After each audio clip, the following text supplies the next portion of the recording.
আসসালামু আলাইকুম। আপনারা সবাই কেমন আছেন? আমরা আলহামদুলিল্লাহ ভালো আছি। তো প্রতিদিনের মতো আজকে নতুন আরেকটি ভিডিও নিয়ে আসলাম।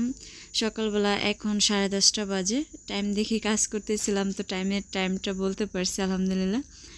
তো রান্নার টাইম, এখন ভাবলাম রান্না করতে হবে। তো আমি অনেকদিন পরে বাড়ির থেকে আসা, এখন পর্যন্ত ওইভাবে কোনো বাজার করতে পারিনি। মা যে শাক সবজি মাছ তরকারি দিয়ে দিছিল সেগুলোই খাইছিলাম।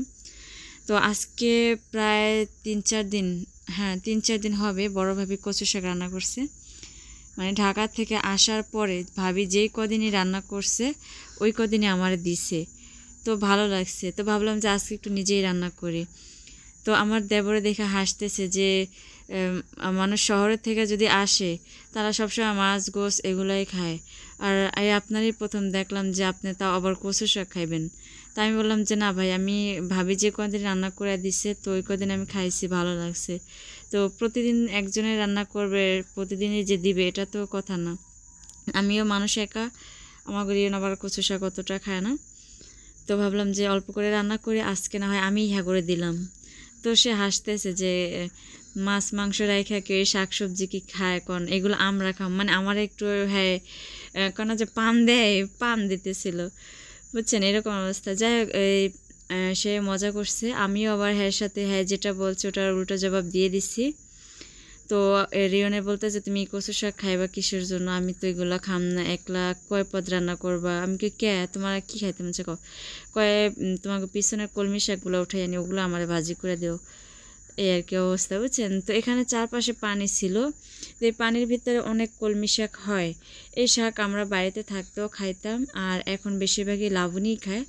লাবণী হচ্ছে আমার সেজো জালের নাম। তো ওই লাবণীই বেশি খায়। আর হচ্ছে আজকে আমি আসছি পরে কদিন ধরেই বলতে আছে ভাবি আমি খাইছিলাম কদিন, আপনি যদি নেন তো নিয়েন। তো এখানে আবার মানুষের গরু বাঁধে, তারপরে মানুষের গরুর জন্য ঘাস কাটতে আসে, ওইখানে আবার যা চোখের সামনে পড়ে হেরা নিয়ে যায়। তো আমরা এত কষ্ট করে আমাদের বাড়ির সামনে শাক সবজি সার মেডিসিন ছাড়াই হইতাছে, এগুলা কিন্তু কিনা যে একটা শাক খাই আমরা, ওটার থেকে অনেক বেশি ভালো লাগে, এটা দ্বিগুণ বেশি স্বাদ এটার। হ্যাঁ, তো আমি আসার পরে দেখছি অনেকে নিয়ে নিয়ে খাইতেছে, তো ভাবলাম আজকে আর মিস করা যাবে না, যদি আমি আজকে রান্না নাও করি তাও আজকে উঠাই নিয়ে যাবো একসাথে। দেখা যায় আপনাদেরকেও দেখাইতে পারলাম, আমি গুছাইয়া যদি রাখতে পারি তাহলে কালকে আবার রান্না করার আগে সব কিছু গোছানো থাকবে। এই হচ্ছে আমার চিন্তা ভাবনা। তো সাফান এই যে বসে রয়েছে দেখতে পাইতেছেন, লাবণী এই পিছনের ঘাড়েই কাজ করতো। ওখানে বেশ পানি থাকে, অনেক দিন পানি থাকে, তাহলে দেখা যায় আমাদের পুকুরের পানি বলেন আর এই নদীর পানি, এই যে ছোট ছোট নালার পানি, সবই পানি একই পানি আমাদের। এই জন্য আমরা ওই হিসেব করি না, আমরা যেখানে পারি সেখানেই কাজ করি, এই অবস্থা। তো এখনও যেটুকু পানি আছে আমাদের কাদা পাড়াইয়া আর কি, ওই মেন পুকুর যেটা ওইখানে যাওয়ার প্রয়োজন হয় না, এখানেই আমরা কাজ করতে পারি। তো ভাবিও কাজ করতেছে, সেও পানি নিতে আসছে, তো ভাবলাম যে আমি নিচে আছি আমিই দিই, ভাবি আপনি যান আর কি। তো এখন সময়টা হচ্ছে যে আমি যখন আসছি ঢাকা থেকে তখন ছিল বর্ষাকাল, বর্ষার শুরুতেই আসছি, সরি শুরু না, এটা শেষের পর্যায়ে। প্রায় আমি আসার পরও প্রায় 1 মাসের মতো কম বেশি বৃষ্টি ছিল, পানি ছিল। তারপরে থেকে এই যে শুকনার সিজনটা চলে আসছে আলহামদুলিল্লাহ। তো চারপাশে ধান লাগাইতেছিল বীজ ছোট ছোট, এখন ছোট ছোট ধান বের হয়েছে ওগুলার থেকে। সাফান দুষ্টামি করতে করতে নিজের ছাই নিজের শরীরে মাখছে, ওর এই অভ্যাসটা এখন যে মাসাল্লাহ দিলে বড় হয়েছে এখনও সেই অভ্যাসই রয়ে গেছে। সে ময়লা তার শরীরে নিজে ইচ্ছাকৃতভাবেই লাগায়। তো এই যে কচু শাক কলমি শাক সবগুলো উঠায় নিয়ে আসছি, এখন বাইছে বাইছে কাটতে হবে। বর্ষার এখন শেষের সময়টা যোগ থাকে, পোকা থাকে, ওগুলা বাইচ্ছে তারপরে খাইতে হবে। আর এমনি তো যে কোনো শাক সবজি বর্ষা থাক আর না থাক সবসময় ভালোভাবে একদম চোখ মেলে তারপরে একবারে জায়গায় 5বার খুঁজতে হবে, তারপরে পোকা টোকা বাইছে তারপরে খাইতে হবে। এটা যেহেতু পানিতে হয়, পানির ভিতরে পোকা থাকতেই পারে স্বাভাবিক, কিন্তু ওইটা মানে সচেতন থাকতে হবে আমাদের সবার, শুধু আমার একা না। যারা গ্রামে থাকেন বা গ্রামে কখনো থাকবেন এই বিষয়গুলো সবসময় মাথায় রাখতে হয় আমাদের। হ্যাঁ, তো রিয়নে একটার পর একটা ধাপে ধাপে কাজ করে আগায় যেতেছে। সে আমার যে কাজগুলো আছে জমা করা, এখন যে স্টেপ বাই স্টেপ করবো সেগুলো করে দিয়ে তারপরে বাড়িতে যাওয়ার জন্য পাগল হয়ে গেছে। তো আমি ওরে বলছি ভাই আমার সাথে বেশি না, আমার অল্প কয়েকদিন থাকো আমার সাথে, তারপরে তুমি যাইও। সে মানতেছে না, সে এখানে তার সমবয়সী কাউরে পাইতেছে না, তারপরে হচ্ছে আড্ডা দিতে পারতেছে না, বাড়িতে বসে প্রায় রাত্রে 12টা 1টা বাজে ঘুমায়, এখানে বসে আমার সাথে সেই সন্ধ্যাবেলা 7টা 8টা বাজে ঘুমায় যেতে হয়, ওর নানান সমস্যা হয় আর কি। তো যাই হোক, এগুলা করতে করতে কিন্তু আমাদের রান্নার টাইম হয়ে গেছে। রান্না করতে যায় দেখি আমার রান্নার তেল শেষ হয়ে গেছে। তো আমাদের এই বালতির ভিতরে তেলের বোতল আছে, আমি ঢাকা থেকে আনছিলাম, আপা দিছিল, আমার এক আপা, সে দিছিল তেলের বোতল। তো আমি ওই তেলের বোতলটা রাইখা দিছিলাম, আমি আসার সময় আপার থেকে 2টা বোতল নিয়ে আসছিলাম তেলের বোতল।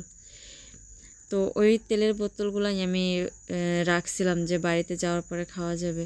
আমরা ওইখানে বসে কিনা খাইছিলাম, মানে 2টা বোতল আনছিলাম কিনা আপার থেকে, আর একটা খাইছিলাম। তারপর মনে হলো যে একটা তেলে থাক, বাড়িতে যাই ভাঙ্গুম নিয়ে আমরা ওইখানে বসে আধা কেজি না হলে 1 পোয়া এরকমের তেল কিনা খাইছিলাম। তারপরেই আর কি আমরা চলে আসছি। তো বোতলটা বের করছি, আর এই যে শাকগুলো এখন বাছতে হবে। কলমি শাকগুলো এখনও ওইভাবে পোকা ধরে না, একদম সুন্দর সবুজ আর একদম ফ্রেশ পাতাগুলো, এই জন্য আর কি ওটা বাছতে বেশি সময় লাগবে না। আর রিয়নে দেখছিলেন যে মাটি কাটতেছিল, সেই মাটি কাইটা এখানে যে কলা গাছ দিয়ে দিছে, মাটি কাইটা আমাদের এই সামনে দিয়া, এটা হচ্ছে কি আমি আপনাদের বলি, হয়তো বলতেও ভালো লাগে না বা শুনতেও ভালো লাগবে না, একটা ট্যাঙ্কের, তো এটা ফাঁকা হয়ে গেছে 4-5টা, যার কারণে ওইটা মাটি দিয়ে রিয়নে ভরাই রাখছিল আর কি।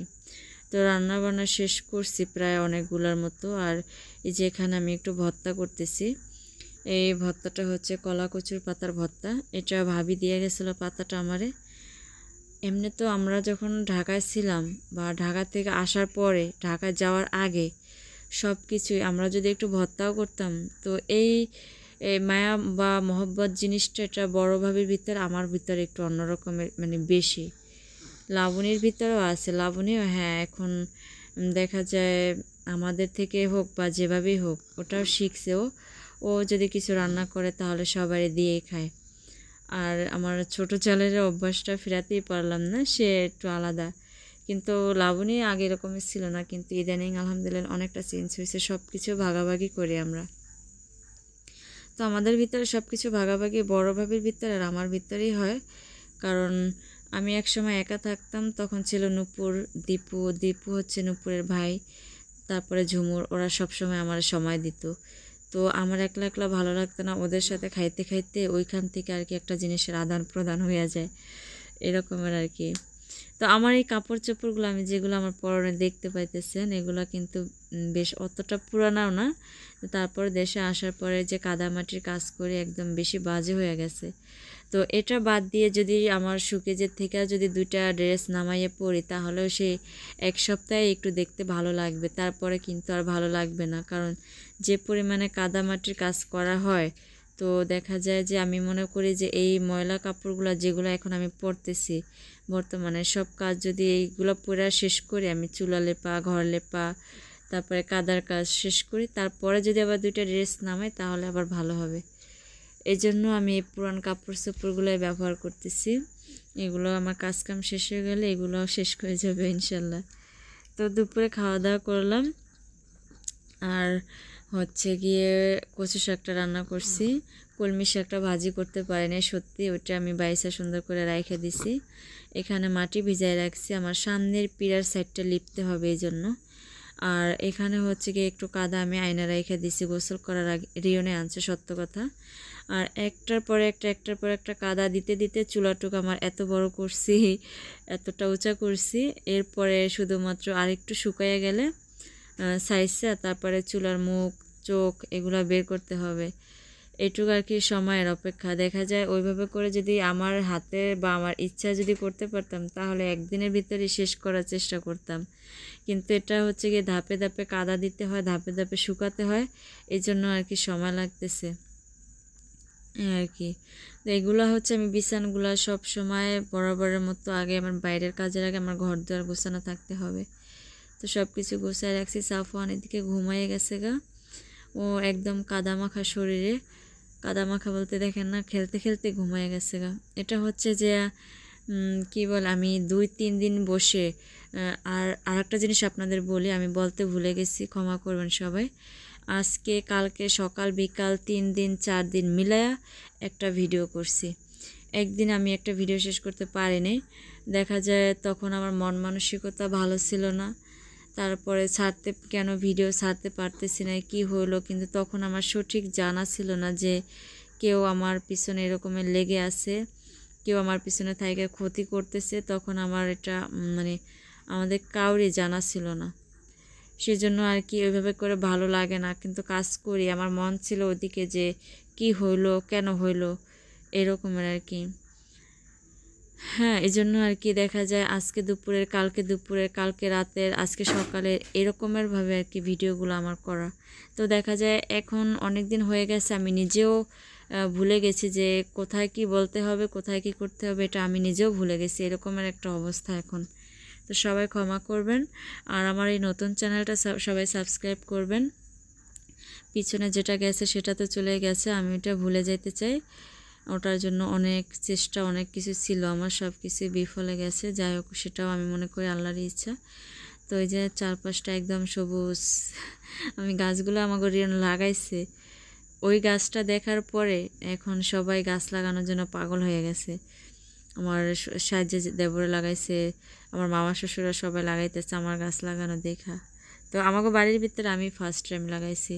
তো লাবণী বলতেছে, ভাবি গাছ তো লাগাইলাম, আপনিও লাগাইছেন, আমিও লাগাইছি, তাহলে আহেন কিছু করলার, রেহা, ঝিঙ্গা, সিম এগুলোর অনেক দানা আছে, ওগুলো দেখি যদি হয়। কুমারের দানাও আসছিল, দানা বলতে এই যে আডি, আটি কয় কেউ, আডি কয়, আমরা আঞ্চলিক ভাষায় আডি কই বেশি, বা বিসিও কেউ বলে, আমরাও বলি, যখন যেটা ভালো লাগে। তো আমি একটু বাইসে বাইসে নিতেছিলাম। লাবণের এই দানাগুলো হচ্ছে অনেক আগের, তবে হবে ইনশাল্লাহ, কারণ ভালো আছে, বা শুরুগুলো পাকতে পারে। যদি গাছ পাকা হয় তাহলে সব দানাই হয়, মিস হয় না।